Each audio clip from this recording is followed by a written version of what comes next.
Na mão de Deus, na sua mão direita, descansou afinal meu coração. Do palácio encantado da ilusão, desci passo a passo a escada estreita. Como flores mortais com que se enfeita a ignorância infantil, despojo vão, depus do ideal e da paixão a forma transitória e imperfeita. Como criança em lôbrega jornada, que a mãe leva no colo agasalhada e atravessa sorrindo vagamente selvas, mares, areias do deserto, dorme teu sono, coração liberto, dorme na mão de Deus eternamente. Antero de Quental, na mão de Deus. Essa é a aula de hoje. Antero de Quental, do realismo português. Um poeta que viveu na segunda metade do século XIX. Sem dúvida nenhuma, Antero ombreia com Camões e Bocage como um dos maiores sonetistas da língua portuguesa. Toda a sua filosofia, toda a sua crença, todo o seu ideal, ele escreve em soneto. É uma mensagem de 14 versos que contém uma doutrina filosófica, social, política, moral, espiritual. Essa é a aula de hoje, aula número 26, Antero de Quental, que nasceu em Ponta Delgado, Açores, em 18 de abril de 1842. Ele morreu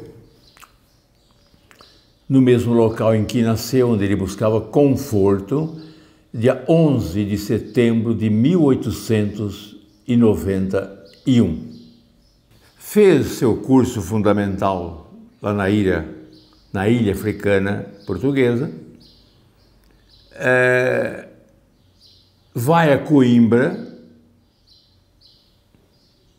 estudar Direito, se forma em Direito em Coimbra, mas, pelo que consta, nunca trabalhou efetivamente na área jurídica, e sim na área social, política.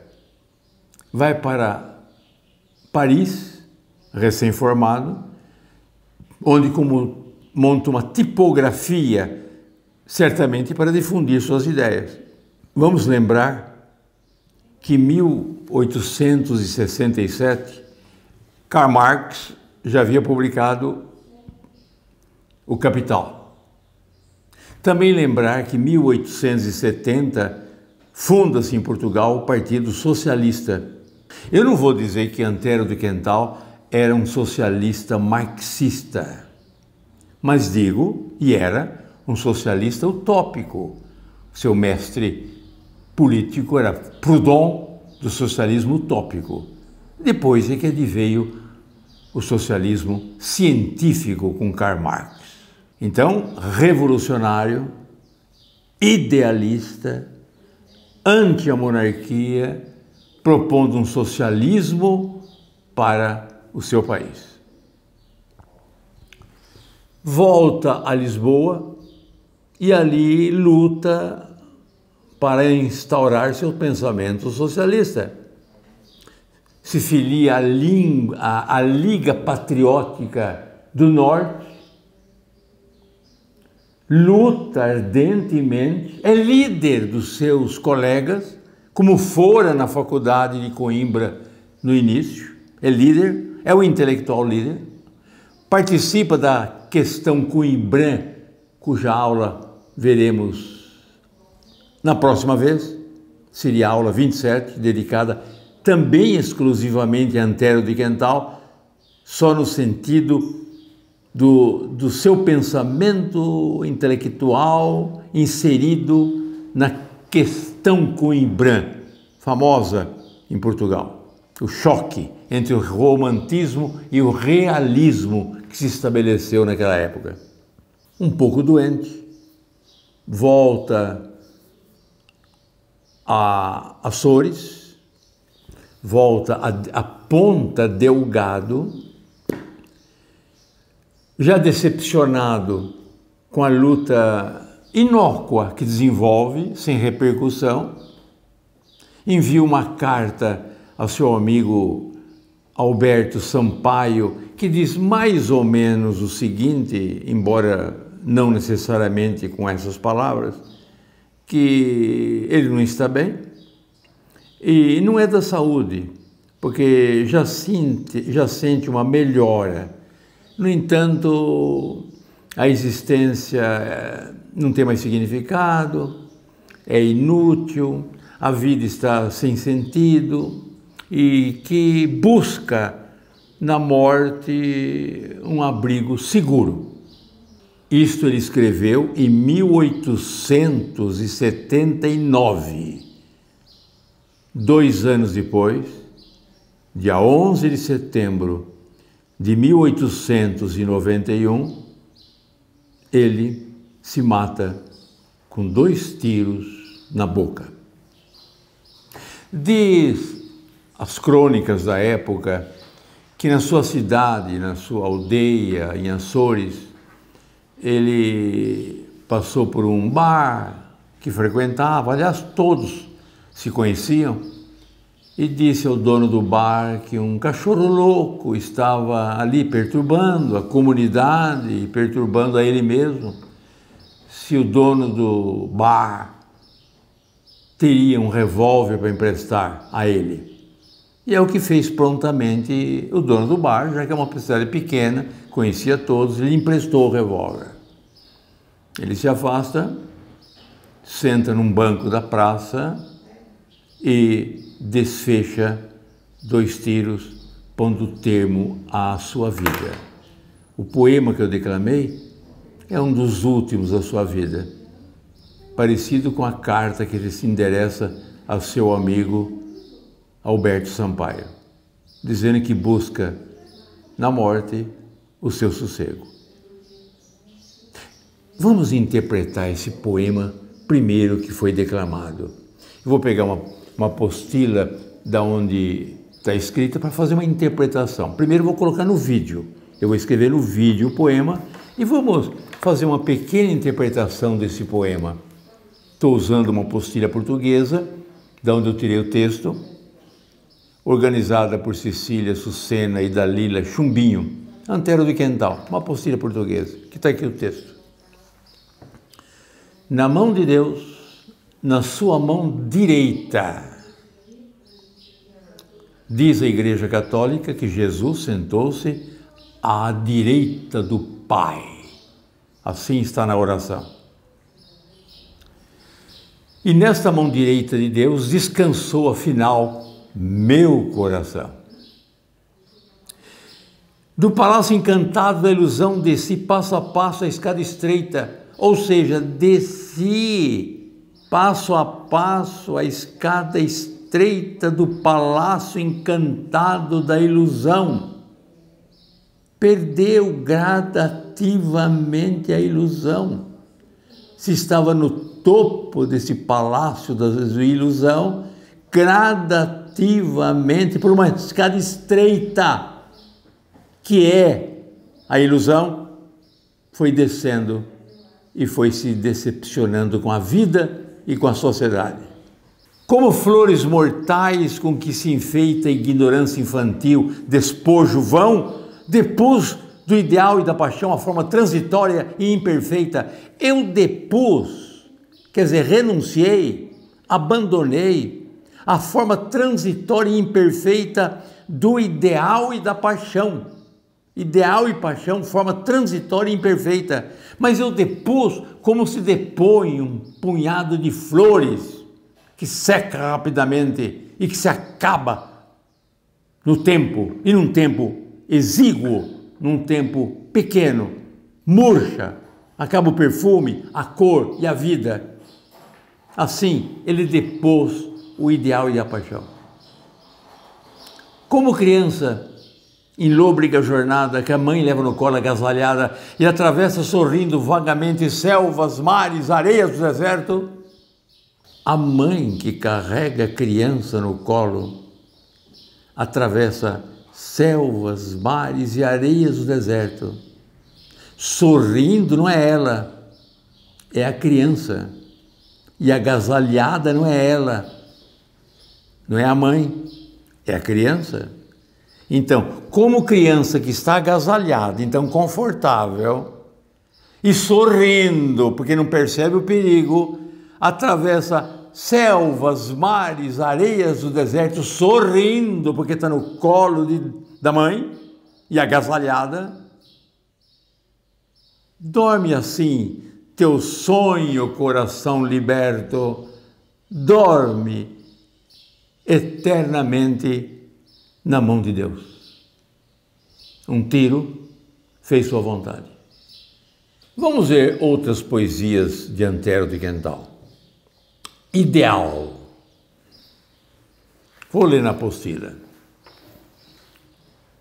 Aquela que eu adoro não é feita de lírios nem de rosas purpurinas. Não tem as formas lânguidas divinas da antiga Vênus de cintura estreita.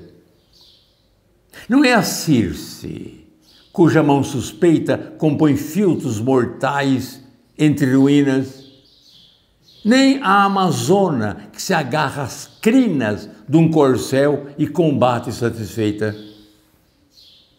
A mim mesmo pergunto, e não atino com o nome que se dê a essa visão que ora mostra, ora esconde o seu destino. É como uma miragem que entrevejo, ideal que nasceu na solidão, nuvem, sonho impalpável do desejo.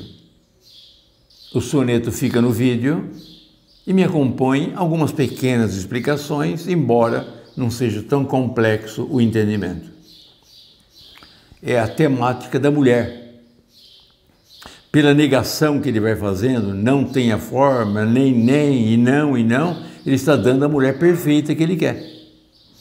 Primeiramente, ele diz que não é a Circe, aquela do poema de Homero, Ulisses, que transforma todos os personagens em porcos, quer dizer, a feiticeira, né? Também não é Vênus, de cintura estreita, a mulher romântica do romantismo passado. Também não é a Amazona, que agarra as crinas de um corcel e combate satisfeita, ou seja, a mulher fatal, a mulher que toma ela toda iniciativa, para tudo, inclusive para o amor, mulher fatal. Então não é uma mulher feiticeira que ele quer, não é uma mulher romântica e também não é uma mulher fatal. Ele vai definir o que ele deseja. A mim mesmo pergunto e não atino que nome que dê essa visão que ora a mostra, ela se esconde o meu destino. É como miragem que entrevejo, ideal que nasceu na solidão, nuvem, sonho impalpável do desejo. Então ele quer uma mulher angelical, celeste, a suavidade de uma mulher pura, que não tem as características nem aquela feiticeira, nem da romântica e nem da mulher fatal. Veja que essa mulher é a mulher petrarquina, de Petrarca, lá no final da Idade Média e começo do Renascimento italiano. A mulher petrarquina, ela é bela, mas não nos lábios, não nos olhos, é o comportamento da mulher que empolga, é espiritualmente bela. Se não são as pernas, é o andar, se não são os olhos, é o olhar, se não é a boca, é o falar. Essa é a mulher petrarquina, a beleza, é essa mulher que ele está defendendo neste soneto. Observa também A comparação que ele faz é como uma miragem que entrevejo. Olha no último verso, o assíndeto sem conjunção, nuvem, sonho impapável do desejo. Olha uma metáfora, não é a Circe cuja mão suspeita, não é a Amazônia, é tudo metáfora. As reticências que ele coloca dão uma expressividade. Esse é um soneto idílico de Antero de Gendal. Sonho oriental. Acompanhe comigo. Eu vou colocando no vídeo. Sonho-me às vezes rei, numa ilha muito longe, nos mares do Oriente, onde a noite é balsâmica e fungente e a lua cheia sobre as águas brilha. O aroma da magnólia e da baunilha paira no ar diáfano e dormente. Lambe a orla dos bosques vagamente o mar com finas ondas de escumilha.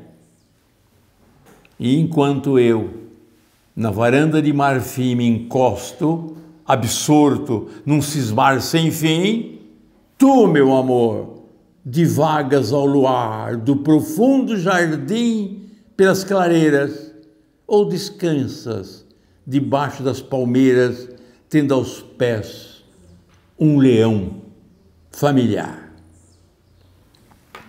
É um sonho, até um pouco surrealista. É um sonho. E um sonho dele é ser rei. Sim, respeitando as proporções, é o que ele queria. Ele era o líder político em Coimbra, intelectual. Ele foi o líder da questão Coimbra. Ele é revolucionário, ele é socialista. Então ele sonha que é um rei. Observa a palavra, onde a noite é balsâmica e fungente, brilhante. Noite brilhante. As duas quadras primeiras levam o poeta a um espaço ideal. E os dois tercetos falam de uma mulher amada. Então, primeiro, o espaço ideal. E segundo, a mulher amada que aparece nos tercetos. Uma palavra talvez de sentido não muito conhecido, o mar com finas ondas de escumilha, que seria um tecido de seda, um fino tecido de seda, aquelas ondas do mar que escumilha, que parece uma renda. É, de fato, o refúgio num ambiente paradisíaco e misterioso. Um outro poema idílico, que se chama Idílio, Antero de Gendal. Quando nós vamos de mãos dadas colher nos vales lírios e boninas e galgamos de um fôlego as colinas dos rocios da noite ainda orvalhadas, ou vendo o mar das ermas cumeadas, contemplamos as nuvens vespertinas que parecem fantásticas ruínas ao longe, no horizonte, amontoadas. Quantas vezes, de súbito, emudeces, não sei que luz no teu olhar flutua, sinto tremer-te a mão e empalideces, o vento e o mar murmuram orações e a poesia das coisas se insinua, lenta e amorosa em nossos corações. Lindo poema. Altamente musical. Altamente musical. Não se esqueça, não estou falando disso constantemente, mas ele obedece às rimas clássicas. A posição das rimas, o verso decassílabo, a pausa na sexta sílaba, a pausa na 10ª sílaba. A sexta sílaba é sobre uma palavra importante no texto, a 10ª sílaba é sobre uma palavra importante no texto e a rima se faz. Dadas, orvalhadas, boninas, colinas, a mesma posição embaixo, cumeadas, amontoadas, vespertinas e ruínas, embaixo mudo o som, emudeces com empalidece, e orações com corações. Não esquece que a rima está perfeita. A poesia tem as suas regras, e ele obedece às regras. E o texto é bonito. Primeiro, uma união física com a mulher, quando nós vamos ambos de mãos dadas. Muito bem. Dos rocios da noite ainda orvalhadas. Rocios, no Brasil, principalmente em São Paulo, pode ser roça, mas rigorosamente rocio é orvalho, ou a neblina do próprio orvalho, as gotas de orvalho. Então, dos rocios da noite ainda orvalhadas. Então, dos rocios da noite ainda orvalhadas. Ou vendo o mar das ermas cumeadas. Cumeadas é uma série de montanhas. Então, é uma serra. Contemplamos as nuvens vespertinas. Se lá em cima, no primeiro quarteto, a união entre a namorada é física, de mãos dadas, agora existe uma união espiritual. Contemplamos as nuvens vespertinas. Olha a tranquilidade do primeiro terceto. Quantas vezes de súbito emudeces, não sei que luz no teu olhar flutua, sinto tremer-te a mão e empalideces. Não sabe por quê? Ela se emociona imensamente com o cenário. Embaixo ele personifica o vento e o mar murmuram orações, personificação, é uma prosopopeia, dá vida a quem não tem. E a poesia das coisas se insinua lenta e amorosa em nossos corações, lembrando ainda o movimento romântico. É um momento de grande tranquilidade do poeta com uma mulher. Hino à razão. Razão, irmã do amor e da justiça, mais uma vez escuta minha prece. É a voz de um coração que te apetece, de uma alma livre, só a ti submissa. Por ti é que a poeira movediça dos astros e sóis imundo permanece, e é por ti que a virtude prevalece e a flor do heroísmo medra e visa. Por ti, na arena trágica, as nações buscam a liberdade entre clarões, e os que olham o futuro e cismam, mudos. Por ti, podem sofrer e não se abatem, mãe de filhos robustos que combatem, tendo teu nome escrito em seus escudos. Hino à razão. Agora não se trata de um poema idílico de amor. Hino à razão. A ciência é tudo. O conhecimento científico é tudo. É a alma do homem. Aliás, ele chama de irmão. A razão é irmã do amor e da justiça. Sem o conhecimento científico, nada prospera. A vida tem que se repousar na ciência.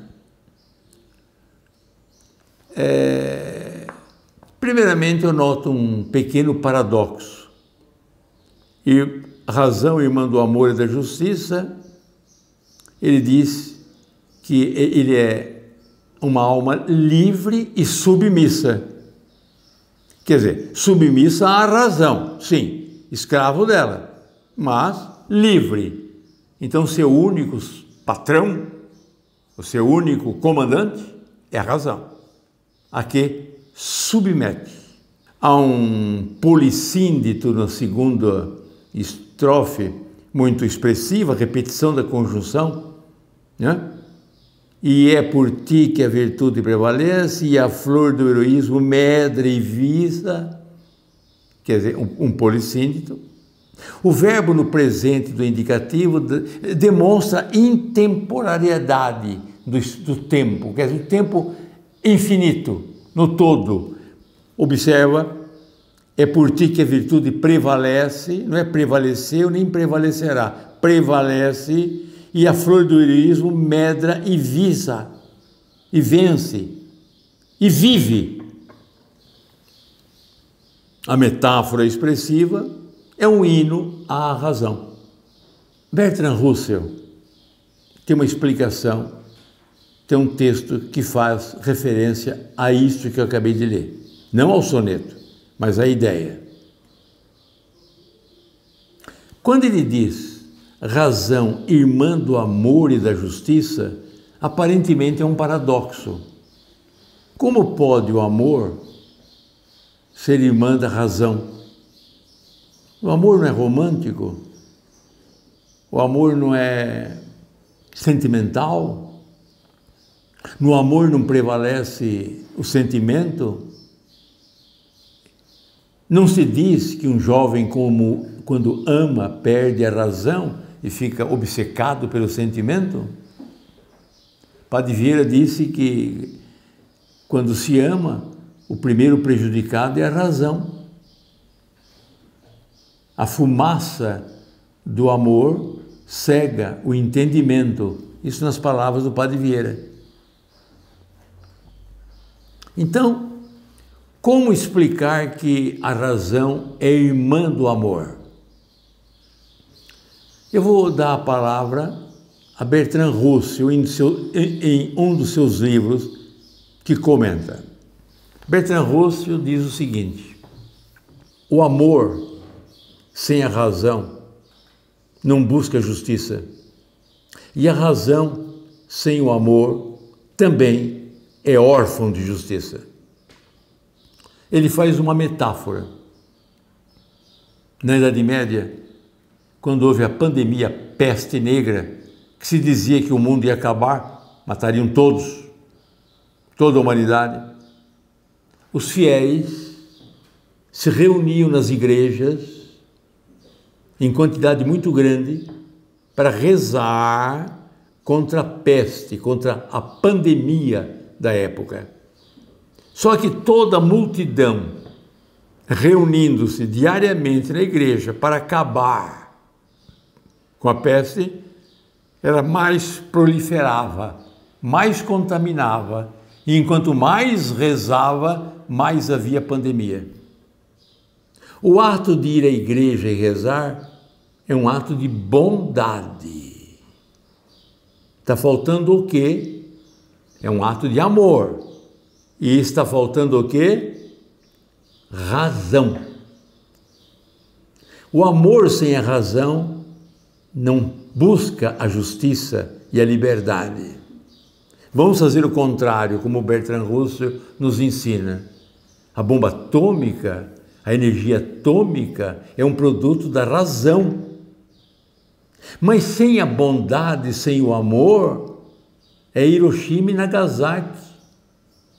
A bomba, ela destrói países e civis e crianças que não têm nada a ver com a guerra que está se passando.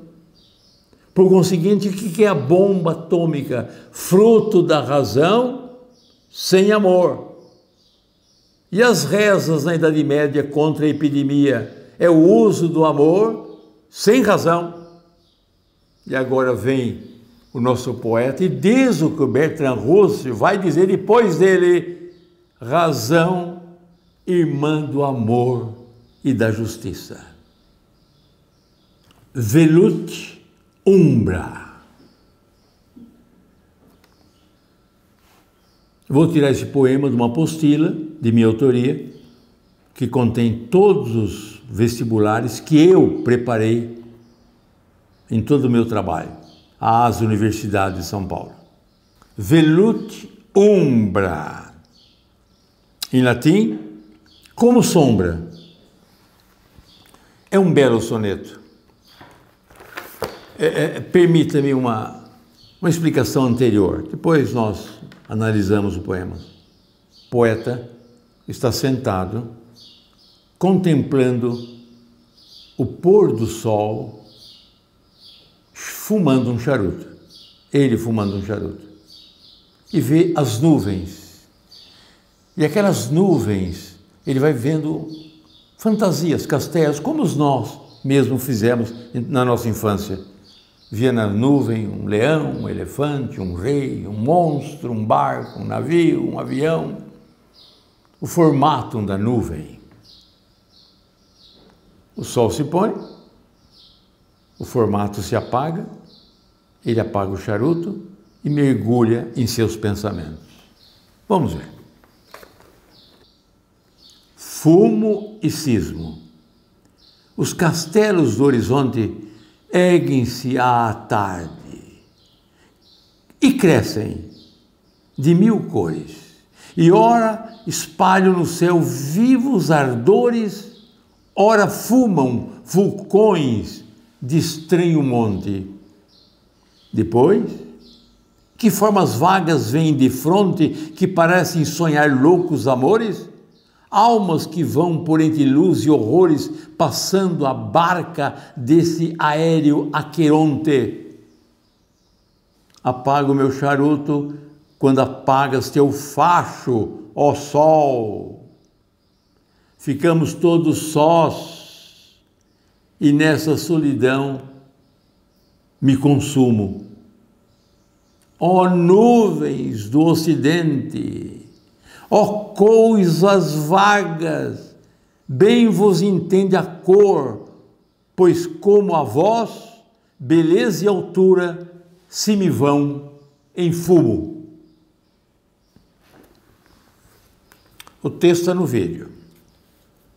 Vamos seguir lá. É a descrição, né, do céu, que constitui uma projeção dos desejos e medos mais profundos do poeta. Fumo e cismo, e ora espalho no céu vivos ardores. Ardores é aquilo que se consome com chamas, com fogo. E aí vem as imagens que ele vai vendo no horizonte, desenhando nas nuvens imagens, castelos espalhados pelo céu. Depois as formas vagas vêm de fronte, que parece sonhar loucos amores. Se no primeiro quarteto é físico, no segundo agora há um pensamento então íntimo, particular. É descrito o espetáculo da cor, o movimento das nuvens num céu de poente, contemplado pelo sujeito poético. No primeiro quarteto são os castelos. No segundo quarteto, as formas vagas daquela imagem que vai provocando nele pensamentos. Aqueronte, que ele coloca, é o rio que as almas devem atravessar depois de mortos, da mitologia grega. Então, até a morte ele pensa no segundo quarteto. E nos tercetos, ele registra o apagar do charuto, simultaneamente ao apagar do sol. E o eu, o poeta, se entrega à solidão, identificando-se então os seus sonhos e as suas belezas ao crepúsculo que se vê. Enfim, assim como o sol, apagando-se, apagou também as imagens de castelo, também ele, apagando seu charuto, mergulha-se numa solidão. Há uma personificação no último terceto. Ó nuvens do ocidente, ó coisas vagas, bem vos entendo a cor, pois como a vós, beleza e altura se me vão em fumo, se esvai em fumaça. Veja a curiosidade da palavra fumo, empregada no texto, com 3 sentidos diversos. Primeiro, fumo e cismo. Verbo fumar. Aspirar a fumaça do charuto. Fumo. Segundo, os vulcões fumam. Aí é outra coisa. Fumam vulcões é outra coisa. As labaredas, o fogo, a fumaça imensa, uma imensidão, diverso de fumar charuto. E finalmente o último verbo, o último substantivo, beleza e altura se vão em fumo, em fumaça. Nossos ideais viraram fumaça.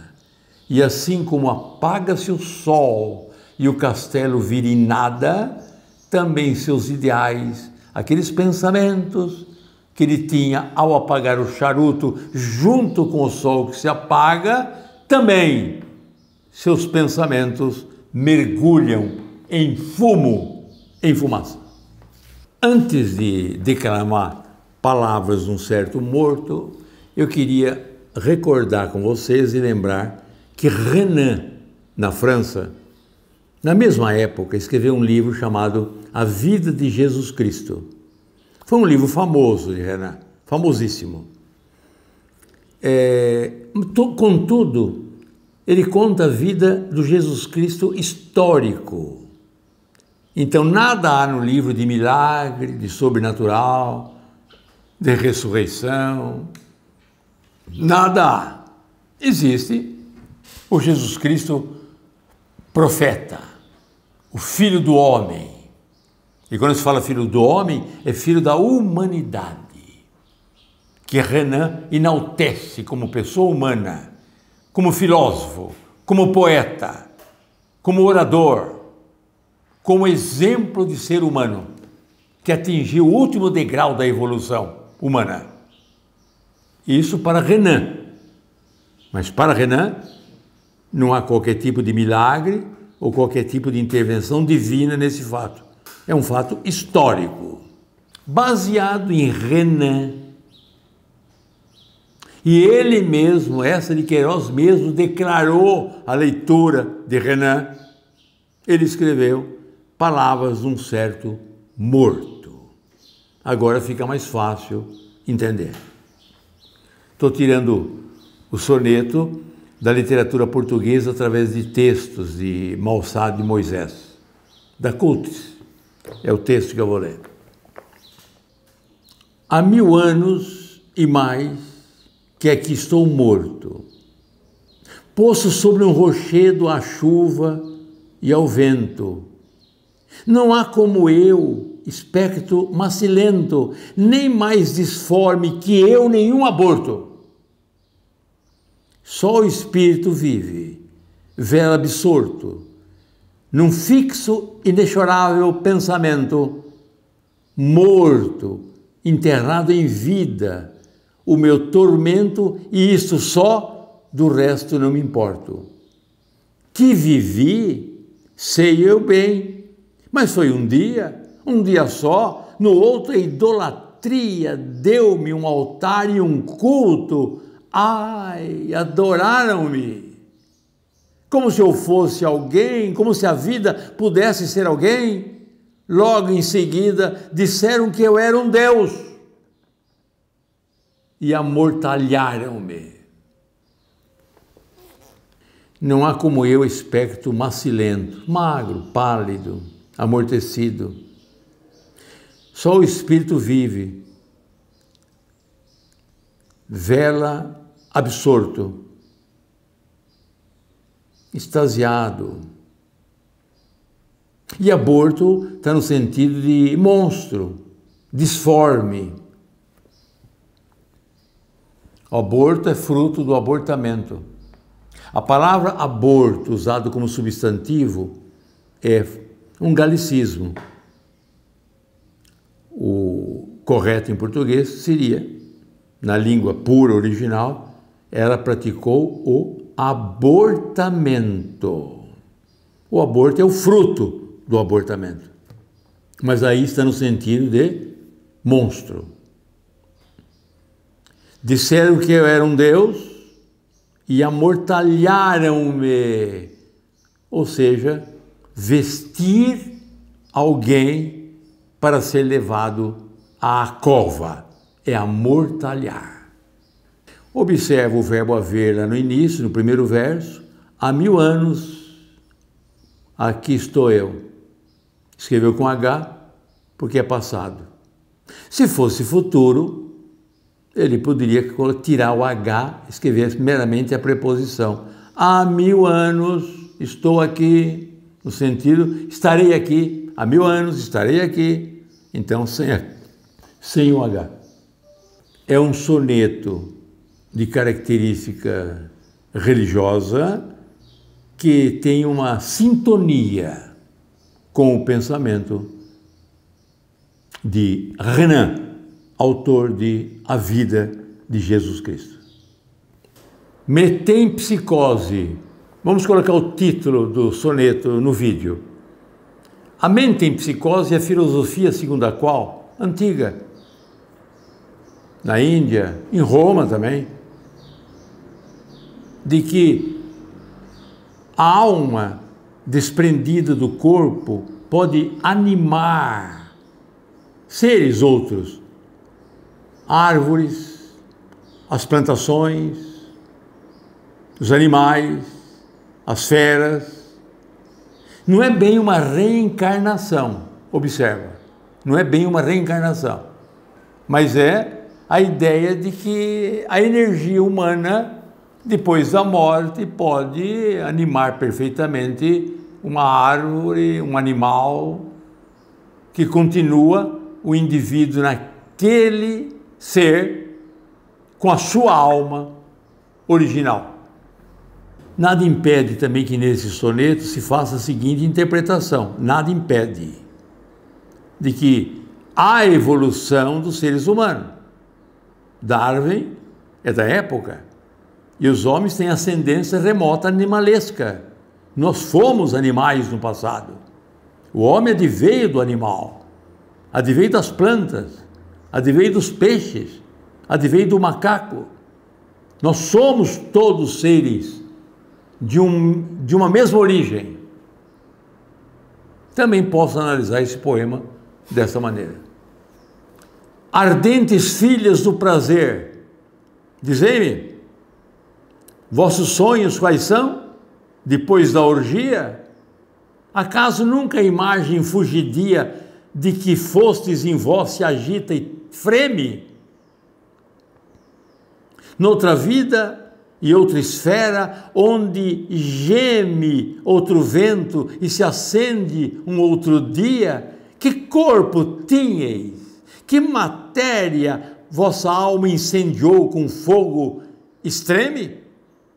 Vós fostes na floresta bravas feras, arrastando leoas ou panteras, dentadas de amor, um corpo em sangue. Mordei, pois, esta carne palpitante, feras feitas de gases flutuantes, lobas, leoas, sim, bebei meu sangue. Acaso nunca a imagem fugidia? É aquele que está propenso à fuga, fugitivo. De que fosses em vós, se agita e freme. Freme é rugir, como rugem os animais. Vossa alma incendiou com fogo extreme, quer dizer, genuinamente pura. Poema Metempsicose. E, finalmente, Anima mea. Anima mea. Minha alma, em latim.